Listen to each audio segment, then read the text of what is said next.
Selamat pagi sahabatku di mana saja Anda berada. Semoga kabar kita tetap dalam keadaan semangat di dalam Tuhan di tengah berbagai pergumulan dan tantangan yang kita hadapi. Sebelum kita merenungkan firman Tuhan, mari kita berdoa. Ya Allah, kami percaya firman Tuhan senantiasa menuntun kami ke padang rumput yang hijau, ke air yang tenang. Mengikut Tuhan, hidup kami akan dituntun kepada kepuasan, kelegaan di dalam kehidupan ini. Itu sebabnya kami siap merenungkan dan belajar dari firman-Mu. Dalam Kristus kami berdoa. Amin.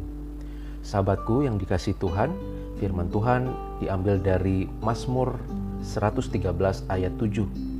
Ia menegakkan orang yang hina dari dalam debu dan mengangkat orang yang miskin dari lumpur. Sahabat, dalam Alkitab orang miskin menunjuk pada orang yang hidupnya susah. Para janda, yatim piatu, atau orang yang ditawan atau mengungsi akibat perang, atau orang yang tidak memiliki harta benda. Tapi sebutan orang miskin juga ditujukan kepada orang-orang yang dianggap rendah. Orang miskin adalah juga mereka yang kerap mendapat perlakuan ketidakadilan, kecurangan, diskriminasi, sering mendapat perlakuan kekerasan yang bagi mereka orang-orang tersebut Kristus juga mengajarkan kepada kita agar kita mengasihi atau membela orang-orang miskin tersebut, menegakkan keadilan atas orang-orang yang tertindas.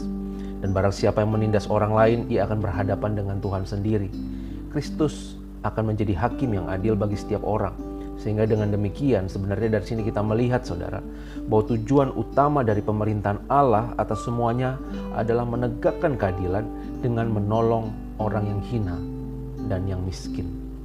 Saya sering mendengar kisah atau pengalaman seseorang yang hina dan miskin ini. Seperti yang dijelaskan di atas tadi, ada seorang diperlakukan dengan tidak adil.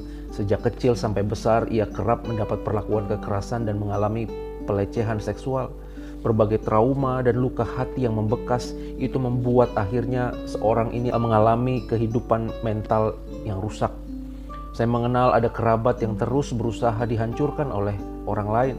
Segala hal yang dia lakukan untuk dia dan keluarganya selalu dijegal, meskipun kerabat ini selalu berupaya untuk mengampuni dan mengasihi orang tersebut, orang yang menjegal dia. Ada orang-orang yang juga saya temui karena situasi dan kondisi zaman sekarang ini mengalami kemiskinan, kesusah payahan yang luar biasa. Untuk makan dan membiayai kehidupan sangatlah minim. Ada orang-orang juga yang saya kenal yang terus berjuang bergumul di dalam sakit dan penderitaan fisik yang dialami. Dan saya percaya masih ada banyak lagi saudara kisah dan pengalaman masa kini yang dapat dijadikan contoh tentang seorang yang hina dan miskin. Sahabatku, Mazmur 113 ayat 7 ini adalah janji Tuhan atas kita bahwa Ia menegakkan orang hina dan mengangkat orang yang miskin dari lumpur. Sahabat dan saudara semua, percayalah bahwa Tuhan mengenal setiap hati dan keadaan kita. Tuhan sesungguhnya melihat dan tahu apa yang kita alami. Kalau sahabat berada dalam situasi pahit saat-saat ini, ingatlah janji Tuhan ini, Mazmur 113 ayat 7, bahwa Tuhan akan menegakkan orang yang hina dan yang mengangkat orang yang miskin dengan caranya. Manusia mungkin bisa merancangkan sesuatu yang jahat atas kehidupan saudara.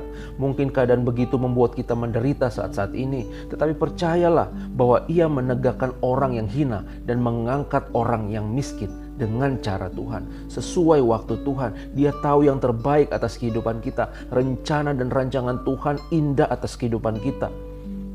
Satu hal juga yang sangat penting saudara. Milikilah sikap dan respons yang benar di hadapan Tuhan. Dan hiduplah di dalam Tuhan senantiasa. Lalu kita bisa melihat kemudian bagaimana Tuhan akan mengangkat dan mengubahkan kehidupan kita. Saya sangat percaya, meskipun kondisi tidak akan langsung berubah secara terbalik atau 180 derajat, tetapi pengharapan dan sukacita kita di dalam Tuhan itu akan bertumbuh di dalam kehidupan kita. Dan lihatlah satu demi satu bagaimana Tuhan membuktikan bagaimana Ia akan memulihkan kehidupan kita. Bagaimana tangan kuatnya membela orang-orang yang tertindas. Sahabatku, tetaplah percaya dan bersandar kepada Tuhan. Walau mungkin sangat sulit untuk percaya di tengah kondisi yang kita alami saat ini. Ingat selalu janji Tuhan bahwa Ia menegakkan orang hina dan mengangkat orang yang miskin. Kiranya Tuhan menolong dan memampukan kita. Amin. Kita berdoa. Ya Allah, kami sungguh percaya janji firman Tuhan. Dan biarlah Engkau terus memampukan kami untuk percaya, terutama di tengah kondisi yang sulit, ketika kami mengalami perlakuan tidak adil, ketika kami dihancurkan, ketika kami berada dalam situasi yang sulit, kami merasa hina, direndahkan, kami merasa miskin dan tidak memiliki segala sesuatu, bahkan kami mengalami krisis di dalam hati, pikiran, dan mental kami. Ya Allah, berkati anak-anak-Mu. Di mana saja berada, biarlah dalam sepanjang hari-hari ke depan kami bisa dimampukan untuk lebih kuat, lebih percaya, lebih mampu menatap kehidupan dengan penuh harapan bersama dengan Tuhan. Di dalam Kristus kami berdoa. Amin. Tuhan memberkati kita semua, saudara.